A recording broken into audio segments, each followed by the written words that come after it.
Everyone, Father Jared coming to you on this Friday. And this week I thought I would just reflect upon jealousy. And, because jealousy is common in so many people's lives. Some people struggle with it more than others, but I think it's just something that I see so commonly across just different people's lives. And of course, jealousy can be something that can really, really eat away at us. And, I think that's one of the things that makes it so destructive, makes it so pernicious, and why it's in some ways so unique is because so many other sins at least give us, sort of momentary satisfaction, pleasure, enjoyment.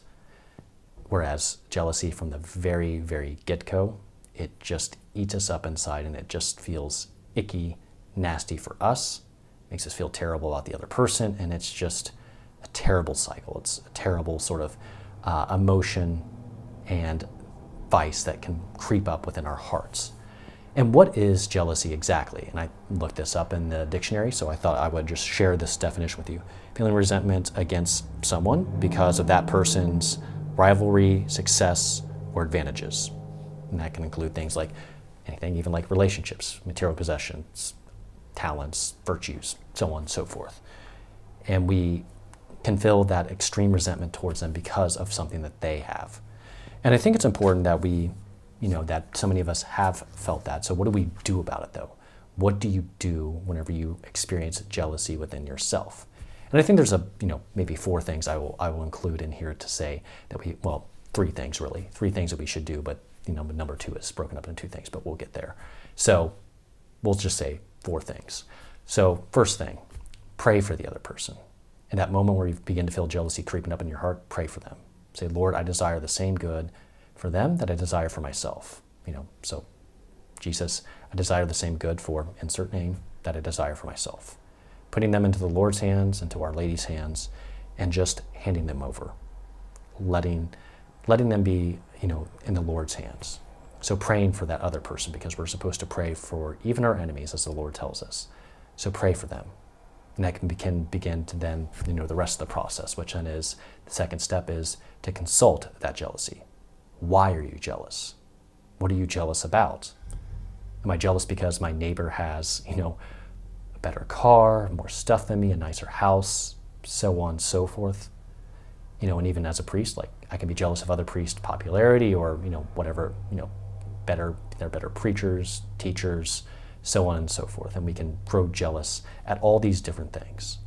And then the question is, well, if it's something like I'm jealous because my neighbor has, a nicer car, a bigger house, is that really something I should want?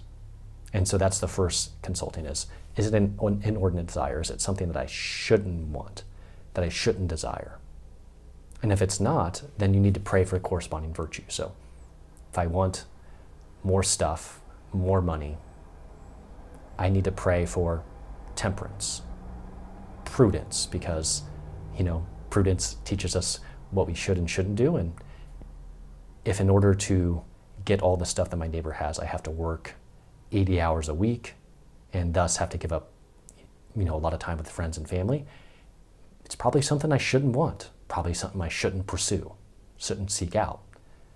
And so it's an inordinate desire, and we know that it's something, it springs from an area within ourselves that does not desire the good, but instead desires vice.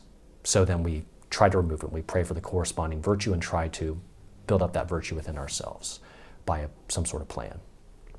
Then, second part of that consultation is, well, maybe there's a part of that what I'm being jealous about actually is something that I should desire. So we can be jealous of people's spiritual gifts, of a virtue that they have because they're generous, they're kind, they're bold, whatever it may be, that we can maybe be, jealous of that person's gifts or talents. And for like me as a priest, I can be jealous because other priests are better preachers.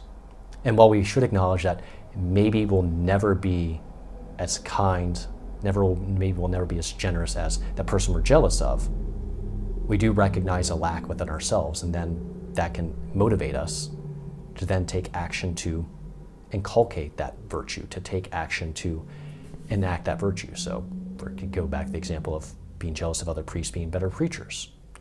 Maybe I need to invest more time in it. Maybe I should read the gospel, the week beforehand, the Sunday night, the Monday morning, before the upcoming weekend's, gospel, before the upcoming weekend's masses. And then, okay, start doing that. Can maybe learn a little bit about rhetoric, look at what some great, those who give great speeches, what do they do well? And so there's steps I can take to get better. Again, may never be as great as many out there, but I can at least improve.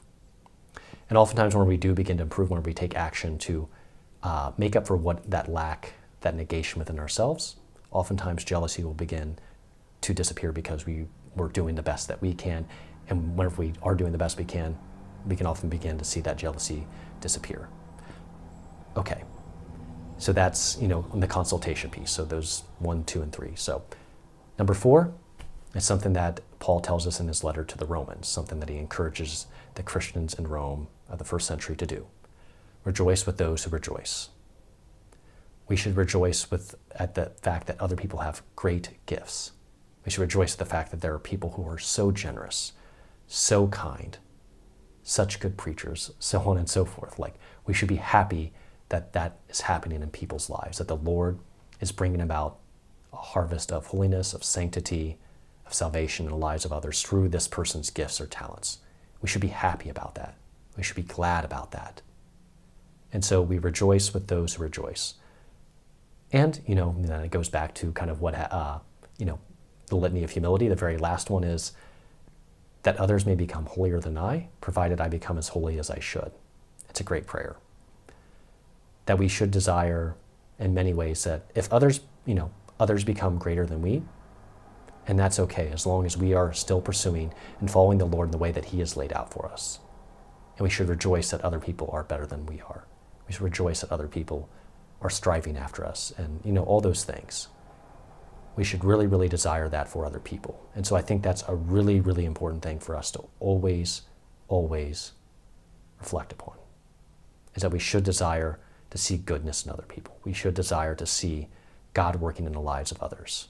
Obviously, we want him to work in our lives, but rejoicing with others whenever we see him working in theirs is an important aspect of the Christian life. So I'd encourage each and every one of you to inculcate that, that practice, that virtue of rejoicing with others at their gifts, at their talents, at what they have. And I believe that in doing that, those can be some helpful steps in overcoming the sin, the vice of jealousy. I hope you all find that helpful.